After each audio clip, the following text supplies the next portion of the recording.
গাইবান্ধার গোবিন্দগঞ্জ উপজেলার নাকাইহাট ইউনিয়নে জামায়াত নেতা নজরুল ইসলাম হত্যাকাণ্ডের মূল আসামিকে মাত্র ২৪ ঘন্টার মধ্যে গ্রেফতার করেছে পুলিশ।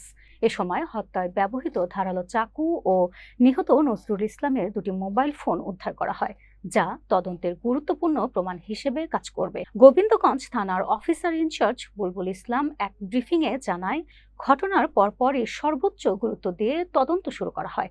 আধুনিক প্রযুক্তি ও গোয়েন্দা তথ্যের সহায়তায় দ্রুতই আসামিকে শনাক্ত ও গ্রেফতার সম্ভব হয়েছে। তিনি আরো বলেন, অপরাধ যত বড়ই হোক, গোবিন্দগঞ্জ থানার পুলিশ অপরাধীদের ছাড় দেবেন না। স্থানীয়রা পুলিশের এ দ্রুত পদক্ষেপে সন্তোষ প্রকাশ করেছেন। তারা মনে করছেন, অফিসার ইনচার্জ বুলবুল ইসলামের নেতৃত্বে পুলিশের পেশাদারিত্ব ও আন্তরিকতা সবার সামনে এসেছে, যা গোবিন্দগঞ্জ থানার সুনাম আরো বৃদ্ধি করেছে। এদিকে মামলার অন্যান্য দিক নিয়ে তদন্ত অব্যাহত রয়েছে। পুলিশ প্রশাসন জানিয়েছে, অপরাধ দমনে তাদের কঠোর পদক্ষেপ ভবিষ্যতেও অব্যাহত থাকবে।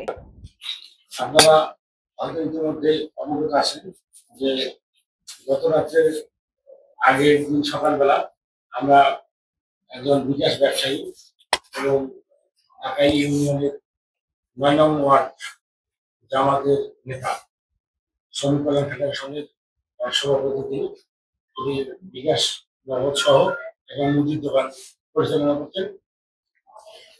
তিনি ১৭ তারিখ রাত ১২টার পরে তার দোকান বন্ধ করে বাসায় যাওয়ার প্রাকালে তার একজন পরিচিত সৈকত মন্ডল তাকে ফোন করে যে তার কাছে বাকি টাকা রয়েছে ১১০০ টাকার মতো, সেই ৫ টাকা ফেরত দেবে বলে তাকে ডেকে নিয়ে যায় এবং তার বাড়ির রাস্তায় তাকে কৌশলে পুরো ফ্রেম মেশানো একটা রুমাল আর নাকি শিখে তাকে অজ্ঞান করে এবং কাঁচা রাস্তার ঘাসে পরিত্যক্ত জায়গার মধ্যে ফেলে রাখে। তার কাছে থাকা ফেসবুক এবং নগদ এবং বিকাশ সরবরাহ করার জন্য যে মোবাইল দুটি ছিল, স্মার্ট মোবাইল ফোন, সেই মোবাইল দুটি নিয়ে নেয় এবং তাকে ধারালো অস্ত্র দিয়ে গলায় আঘাত করে জখম করে ঘটনাস্থলেই মিসেস নজরুল মারা যায়। পরের দিন সকালবেলা গ্রামবাসী দেখতে পায় যে রাস্তার পাশে একটা নিথর ডেড বডি পড়ে রয়েছে।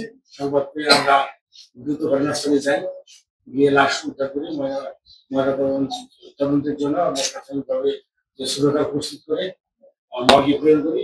এরপর ঘটনাটা অনুসন্ধানে আমরা আমাদের থানার একটা চৌকুশ টিমকে আসলে মনোনীত করি। তারা এই ঘটনার বিষয়ে অনুসন্ধান শুরু করে।